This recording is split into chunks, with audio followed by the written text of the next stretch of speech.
आज हम वेन आरेख के बारे में पढ़ेंगे। तो वेन आरेख में क्या होता है कि कोई व्यक्ति है, जैसे कोई व्यक्ति है तो हर व्यक्ति के बेटा दो गुण होते हैं। एक गुण को कहा जाता है बाह्य गुण और एक को बेटा कहा जाता है आंतरिक गुण। एक होता है बाह्य गुण और एक होता है आंतरिक गुण।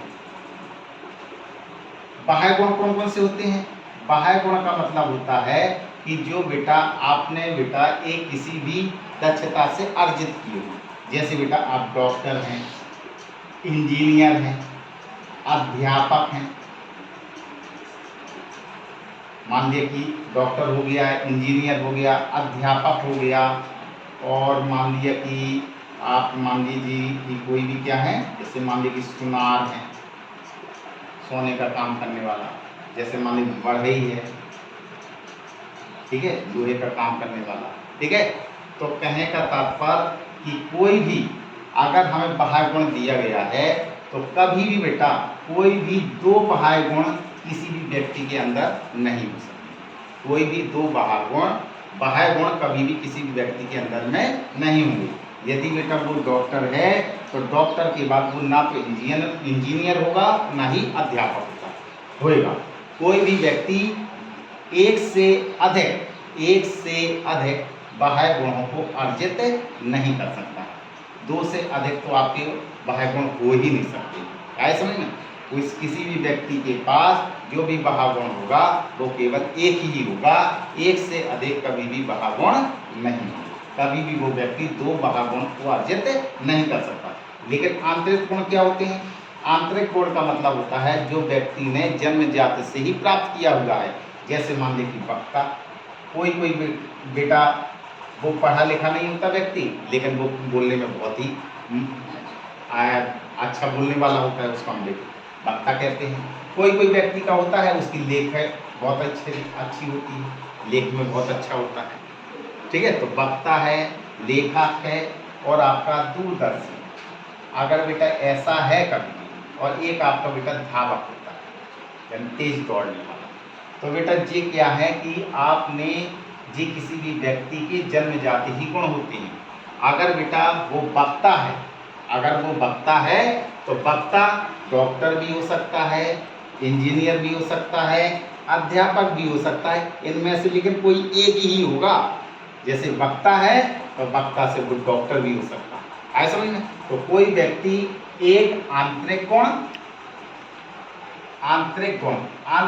तो आपको एक से अधिक धारण कर सकता है। कोई भी व्यक्ति आंतरिक गुण जो है वो एक से अधिक आंतरिक गुणों को धारण कर सकता है। कौन? कोई भी व्यक्ति एक से अधिक आंतरिक गुणों को धारण कर सकता है। वो वक्ता भी हो सकता है, लेखक भी हो सकता है और दूरदर्शी भी हो सकता है। लेकिन बाह्य गुण केवल वो एक ही अर्जित कर पाता है, या तो वो डॉक्टर बनेगा या वो इंजीनियर बनेगा, या कोई भी इनमें से कोई भी बन सकता है। अब आप बात आती है कि आंतरिक और बाह्य गुण। अगर बेटा आपको आंतरिक गुण, कोई भी व्यक्ति आंतरिक गुण भी धारण कर सकता है और साथ में बेटा बाह्य गुण भी धारण कर सकता है। क्लियर? तो आंतरिक गुण और बाह्य गुण, कोई भी व्यक्ति आंतरिक गुण और बाह्य गुणों को एक साथ ही अर्जित कर सकता है। जैसे कि मान लीजिए कोई वक्ता है तो वो आपका डॉक्टर भी बन सकता है, ठीक है। लेकिन कोई भी दो बाह्य गुण कभी भी एक साथ अर्जित नहीं हो सकते। जैसे कि आप चलते हैं वेन आरेख के बारे में। तो वेन आरेख को मैंने जैसे कि बताया था पिछली वीडियो में कि वेन आरेख क्या होता है कि दो प्रकार का होता है। एक होता है बेटा लॉजिकल डायग्राम और एक होता है आपका कैलकुलेटेड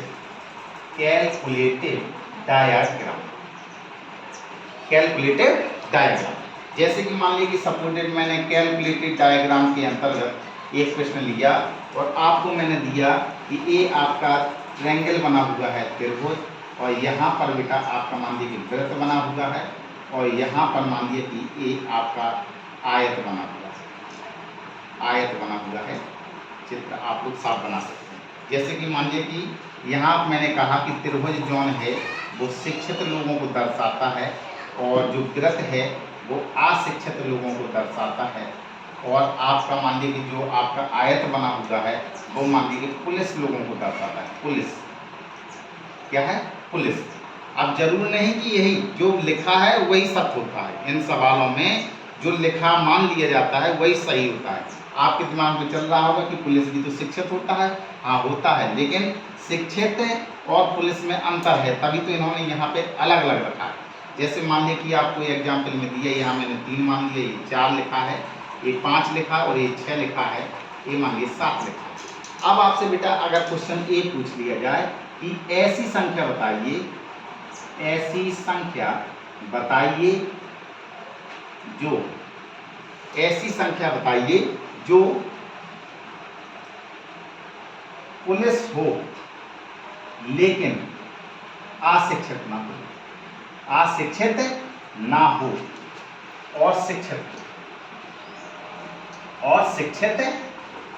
तो आपसे कहा गया ऐसी संख्या बताइए जो पुलिस हो लेकिन अशिक्षित ना हो और शिक्षित हो। इसका मतलब है पुलिस होना चाहिए और शिक्षित होना चाहिए।